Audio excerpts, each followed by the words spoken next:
It all started when I found the creek behind my ranch, an ancient waterway that had flowed for more than a century, completely filled with cement. Not just blocked, cemented solid like someone was trying to erase it from history. And it didn't take long to find out who was behind it. The local HOA, led by none other than Margaret Ellis, a woman who thought landscaping laws applied to the entire county. She'd been complaining that my creek looked messy and claimed it was causing drainage issues for her HOA subdivision downstream. The truth? The creek was natural, protected, and registered as a state historic waterway since 1912. I tried to reason with her, even showed her the state seal on the boundary plaque, but she laughed in my face. 2 weeks later, her hired crew poured 30 yards of concrete straight into the stream, sealing it shut.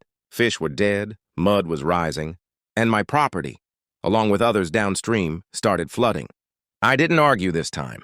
I called the State Environmental Board, sent drone footage, and attached copies of the historic registry. Within 48 hours, state inspectors showed up with warrants. And suddenly the HOA board was in full panic mode. They tried to claim it was a beautification project and that I had agreed verbally, but the investigators uncovered the invoices, the permits forged under HOA letterhead, and even texts from Margaret bragging about how she'd finally silenced that old creek. When the fines came in, jaws dropped across the neighborhood. $620,000 in environmental damage penalties, plus a mandatory restoration.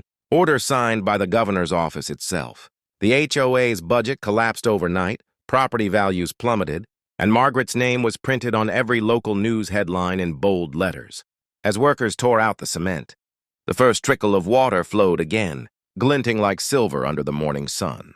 The creek lived, the land healed, and the HOA learned that nature always wins, no matter how thick the concrete. So if you believe karma runs as deep as water, make sure you hit subscribe, because stories like this flow strong right here.